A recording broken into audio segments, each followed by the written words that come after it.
The Council's Judgment. The Grand Chamber of the Galactic Council stood as the most revered hall in the known universe, a vast and ancient assembly of over 500 advanced civilizations. Towering crystalline pillars reached toward the luminous ceiling, casting prismatic reflections across the chamber's floor. The air hummed with an unnatural resonance, as though the very walls carried the weight of centuries of deliberation and control. For thousands of years, the Galactic Council had governed the fate of lesser species, guiding them toward civilization under their rule. Those who accepted their governance were rewarded with technology, trade, and security. Those who resisted were left in isolation, cut off from the benefits of an interstellar society. But never before had a species outright defied them, much less one as young as humanity. At the center of the chamber, a single human stood alone at the defendant's platform.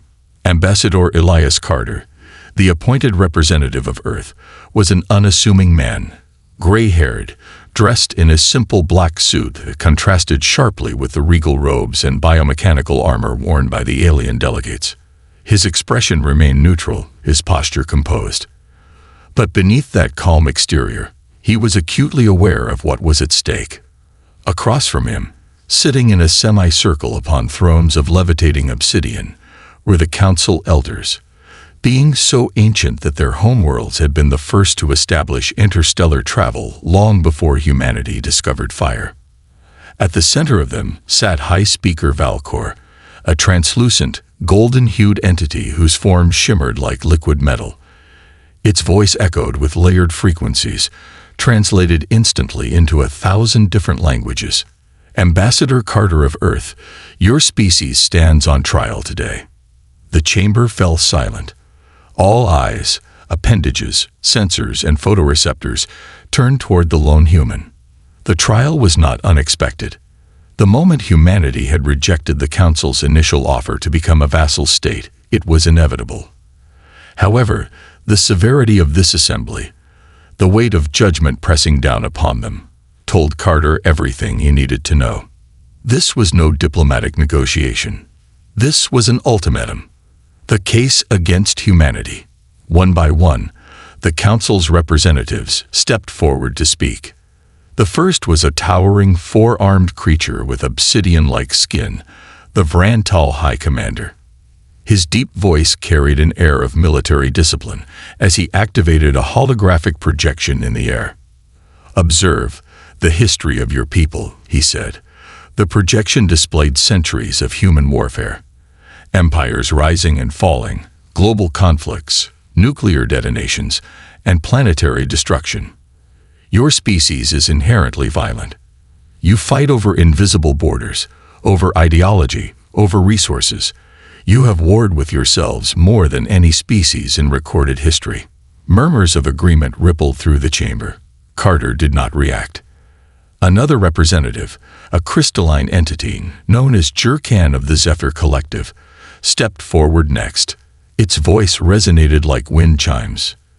"Your species is primitive," it chimed, waving an appendage to summon a new projection. Images of human spacecraft, outdated combustion engines, and Earth's aging cities flickered into view. "You rely on crude technology. Your ships are fragile, your energy inefficient, your methods outdated." More murmurs. Then came a member of the Eldari Consortium, a being composed of living liquid metal, its body flowing and shifting as it spoke. "Your kind is reckless, without discipline," it hissed. "You have only just discovered the secrets of interstellar travel, yet you attempt to stand as equals among civilizations that have harnessed the very fabric of the cosmos for millennia." The chamber buzzed with laughter, a sound that varied from guttural growls to harmonic hums. But Carter remained silent. He stood, hands clasped, watching. Then came the final condemnation. A towering, multi-eyed reptilian being from the Dranoth Imperium, General Tzoltanar, leaned forward. His armor gleamed under the chamber's artificial light. "You think you are strong," he growled, "but strength is not defiance. The Galactic Council has ruled this galaxy for 10,000 years. Every species that has stood before this chamber has submitted. Some were conquered. Others were guided. None have resisted. None have stood alone. His golden eyes narrowed, his reptilian fangs glinting as he spoke his final words. Until now. Silence. Then, High Speaker Valcor turned his radiant gaze toward Carter. Human, how do you plead? The answer that shook the stars. For the first time since the trial began, Carter moved. He took a single step forward, his shoes clicking against the smooth floor. He lifted his gaze to meet the High Speaker's glowing form, and then, in a single, steady breath, he spoke. You misunderstand us. The chamber fell into a dead silence. Carter smiled, not out of arrogance nor defiance, but with the quiet confidence of a man who knew something they did not. You call us violent, but we do not fight because we seek war. We fight because we seek justice. He gestured toward the holographic projections still floating in the air. You show images of our wars, but where are the images of our heroes? Of those who died to stop tyranny, to protect the innocent, to ensure that no ruler could ever control us. The murmurs ceased. You call us primitive, Carter continued, but our limitations are not weaknesses. They are challenges we overcome. While you rely on ancient technology perfected over millennia, we are forced to innovate, adapt, evolve.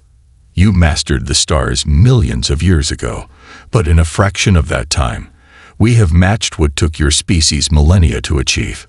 The Eldari representative shifted uncomfortably. Carter's voice grew sharper. You call us reckless, but we are not reckless. We are relentless. When we fall, we rise. When we fail, we learn. When the universe tells us something is impossible, we find a way to prove it wrong. Now, even the Dranoth warlord, Sultanar, was silent. Carter took a deep breath, letting his words settle. Then, with unshakable certainty, he finished. You ask how I plead. He looked up at the High Speaker. Humanity does not plead. We stand, and we will not kneel. The chamber erupted. Some alien representatives were furious, voices raised in protest. Others sat in stunned silence, as though realizing, for the first time, that humanity was unlike any species they had ever encountered. High Speaker Valkor's glowing form flickered. For the first time, in thousands of years, a species had rejected the Council's rule outright. This was unprecedented and dangerous, because if humanity could stand alone, then perhaps so could others. And that was something the Council could not allow. The Council's retaliation. The Grand Chamber of the Galactic Council had not been this chaotic in centuries. The very foundation of the Council's authority had been shaken, not by war, not by rebellion, but by a single human's words. The air in the chamber thrummed with the murmurs of over 500 species, each voicing their own reaction to humanity's defiance. High Speaker Valkor sat in silence upon his levitating throne, his golden form flickering with shifting colors, an outward display of his species' internal deliberation. Never before had a species stood before the Council and refused to kneel. Every civilization that had come before had either accepted subjugation willingly or had been forced into compliance through economic and military pressure. But the humans had stood their ground. Worse still, they had exposed a dangerous truth, that the Council's power was not absolute. The debate of power. A massive, armored being from the Dranoth Imperium, General Sultanar, slammed a clawed fist against his podium, sending a tremor through the chamber. Enough talk. He roared, his reptilian eyes blazing with fury. This species has openly mocked our authority. They must be crushed before others start getting ideas. A wave of uneasy murmurs followed his words. A being composed entirely of shifting plasma, First Diplomat Vitheri of the Eldari Consortium, spoke next, her voice a harmonious blend of frequencies. Crushing them will only prove them right, she warned. They claim we rule through fear, not wisdom. If we respond with force, we confirm their suspicions. Worse, we may turn them into martyrs. More delegates joined in, each voicing their concerns. Their defiance will spread. We cannot allow a young race to make a fool of us. If they are allowed to stand, others will resist next. We must remind them who truly rules this galaxy. The council was divided, but one truth remained evident: humanity had to be dealt with. Valkor finally raised a single hand, and the chamber fell silent. "War is not our first answer," he said, his voice layered with authority. "But war will not be necessary." He gestured toward the massive holographic display floating in the center of the chamber. A projection of Earth appeared, surrounded by countless orbital satellites and planetary defenses. "We will not waste our fleets on direct confrontation," Valkor continued. "We will isolate them, cut them off. They may believe they can stand alone, but without trade, without resources, without allies, they will crumble. The economic war begins." The first wave of retaliation came swiftly. Within days of humanity's defiance, the Galactic Trade Authority announced that Earth was now under a full-scale trade embargo. All recognized interstellar species were forbidden from selling resources, technology, or weapons to humanity. Neutral trade stations locked out human ships. Fuel depots denied service to human vessels. Even minor civilizations who once sympathized with Earth suddenly turned away, unwilling to risk the wrath of the Council. News spread across human space in an instant. In Geneva, at the heart of the United Earth Alliance, the Global Security Council held an emergency session. Holographic displays showed live reports from various colonies, all stating the same thing: humanity was being cut off from the galaxy. President Eleanor Carter, a woman known for her sharp mind and unshakable resolve, leaned forward, her gaze locked on Admiral Jonathan Rees, the head of Earth's defense forces. "They think they can starve us out," she said, her voice calm but cold. Rees smirked. "They clearly haven't studied human history, humanity's unbreakable resolve." The Council believed that, without access to interstellar trade, humanity would collapse under the weight of its own limitations. They were wrong. For decades, humanity had been preparing for the moment when they would stand on their own. Military black sites, hidden research facilities, and classified colonies had been established on the fringes of known space, stocked with vast reserves of resources, weapons, and experimental technology. On Earth, a covert alliance of underground traders and smugglers, those who had once thrived in the shadows of interstellar commerce, began moving in secret, using untraceable routes to bypass the blockade. More importantly, something unexpected happened. The Council's economic attack backfired spectacularly. The rebellion begins. Across the galaxy, hundreds of species who had lived under the Council's control for centuries began to question their own subjugation. It started small. A group of Vasheri traders, once reliant on the Council's technology, realized that humanity had developed superior alternatives, cheaper, faster, and more efficient. Then, an independent planetary governor from the Outer Rim, a species long taxed and controlled by the Council, refused to enforce the embargo. And then, in the most shocking act of defiance yet, an entire trade coalition declared its independence, stating that it would no longer recognize the Council's authority over commerce. The Council had expected to crush humanity's will. Instead, they had ignited a movement. The next move. Back in Geneva, President Carter stood before a gathering of Earth's most powerful leaders. A massive holographic display showed the growing resistance movements forming across the stars. Humanity's black market trade networks were thriving, and more species were questioning the Council's rule than ever before. "This is bigger than us now," Carter said. "This isn't just about Earth's independence. The Council's authority is crumbling." Admiral Rees studied the display, then turned to Carter. "They won't take this lightly," he said. "If economic pressure doesn't work, they'll come at us with force." Carter met his gaze without hesitation. "Let them." Rees grinned. "We'll be ready." The Council's final decision. Back in the Grand Chamber of the Galactic Council, High Speaker Valkor stared at the latest reports in silence. The embargo had failed. The blockade had failed. And now, for the first time in thousands of years, species across the galaxy were questioning their allegiance. His golden form flickered. "This was a mistake," murmured First Diplomat Vethuri, her plasma-like form shifting anxiously. "If we push them any further, we may face a full-scale galactic rebellion." Valcor remained silent for a long moment. Then, finally, he spoke. "There is only one solution left," he said softly. The chamber grew silent. Valcor's eyes burned with cold certainty. "If they will not kneel." He paused, his voice sharp as a blade. "Then they will burn." The decision was made. The full military power of the Galactic Council was to be unleashed. Humanity was to be erased. Forever. The fall of the Galactic Council. The war that should never have happened. The Grand Chamber of the Galactic Council had never been so silent. The decision had been made. Humanity was to be destroyed. Not controlled, not isolated, but erased from existence.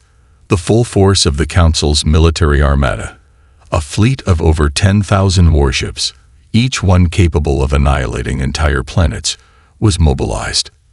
Their mission was clear: invade Earth, crush its defenses, reduce the cradle of humanity to ash. The Council had faced rebellions before, but this was different. This wasn't a rebellion. This was a war against an idea. And that was a war they had never fought before. The fleet approaches Earth. The first wave of Council ships emerged from hyperspace just beyond Pluto's orbit, forming a vast wall of warships stretching across the solar system. Admiral Vorin Callis, the Council's most decorated war strategist, stood at the command deck of the flagship Eternal Dominion, his four hands gripping the edges of the holographic tactical display. His golden eyes burned with confidence. Humanity had fought well in the economic war, but they were still technologically inferior. "This will be over quickly," he said, turning to his officers. "Move the fleet into siege formation. We will begin planetary bombardment within the hour." But then, something strange happened. The human fleet did not retreat. They did not send a surrender transmission. They did not even acknowledge the Council's presence. Instead, they did something unthinkable. They advanced. Thousands of Earth's warships, sleek and void-black, emerged from the darkness of space, their energy signatures barely detectable. Vorin frowned. Something was wrong. The Council had studied humanity's fleet compositions. They were supposed to be using outdated technology, incapable of competing with the Council's advanced weaponry. But what he saw before him was different. These ships were faster, more agile. Their energy readings were off the charts, using technology that should not exist within a species so young. And then they disappeared. The Council fleet's scanners flickered, struggling to track the human vessels. It was as if they had simply phased out of existence. And then the slaughter began. The Battle of Sol. Without warning, the first wave of human stealth bombers decloaked inside the Council's formation, unleashing hell. Hundreds of Council warships were destroyed in the first 5 minutes, their shields bypassed, their hulls pierced by weapons that defied every known law of physics.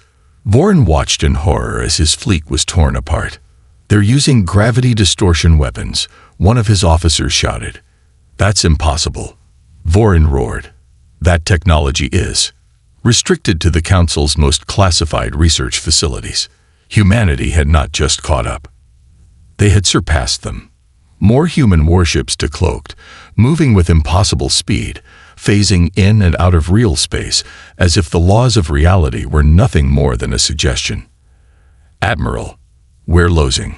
A human dreadnought emerged from hyperspace, cutting through the battle like a predator among prey. It unleashed a single concentrated energy pulse that collapsed the Council's battle formations in an instant. The humans had been preparing for this war for decades, and now they were unleashing everything. Earth's counterattack. Back on Earth, President Eleanor Carter stood inside the War Command Center, her eyes locked onto the battle feeds. The holographic display before her showed red indicators vanishing one by one. Council warships, falling like dominoes. Admiral Jonathan Reese stood beside her, arms crossed. They thought they were fighting the same species they encountered decades ago, he murmured. They were wrong, Carter replied. For years, Earth had played the role of the weak, the primitive, the underestimated. But in the shadows, humanity had been building something new. When the Council isolated them, humanity adapted. When the Council cut them off, humanity innovated. When the Council declared war, humanity was ready. Now, the Council was the one retreating. The fall of the Galactic Order. As the battle raged on, something even more catastrophic happened. Across the galaxy, news spread that the Council's fleet was losing. The illusion of their invincibility was shattered.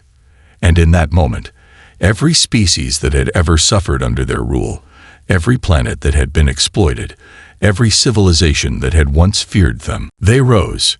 Rebellions erupted across hundreds of star systems. Governments declared independence overnight. Even Council-aligned species began switching sides, offering their fleets and resources to humanity. The empire that had lasted for 10,000 years collapsed in a matter of days. The final hour. On the bridge of the Eternal Dominion, Admiral Voren Callis knew it was over. His fleet had been decimated, his homeworld in revolt, and his council in ruins. He turned toward his officers, his voice a whisper. How did they do it? A hollow silence followed. Finally, his second-in-command spoke. They were never fighting to win, he murmured. They were fighting to change everything. A new galactic era. Months later, on a neutral world, the first interstellar summit was held, not led by the remnants of the Galactic Council, but by humanity. Species from every corner of the galaxy attended, not as subjects, not as enemies, but as equals. President Eleanor Carter stood before them, speaking words that would be remembered for millennia. The old era is over, she said. For too long, this galaxy has been ruled by fear and control. But today we begin something new, an age of choice, freedom, and cooperation. The Council had sought to eradicate humanity. Instead, humanity had liberated the galaxy. And for the first time in history, the stars belonged to everyone. Epilogue. The Last Counselor. On a distant world, in the ruins of what was once the Grand Chamber of the Galactic Council, a single figure stood among the wreckage. High Speaker Valcor, once the most powerful being in the galaxy, stared at the sky, watching human ships fly freely between the stars. He had spent millennia ruling over others, believing his council to be the pinnacle of order. But in the end, it had been a single human's words that changed everything. As the last embers of the old empire faded, he whispered to himself, perhaps they were never the ones who needed guidance. Then, turning away from the ruins of the past, he walked toward the future humanity had created.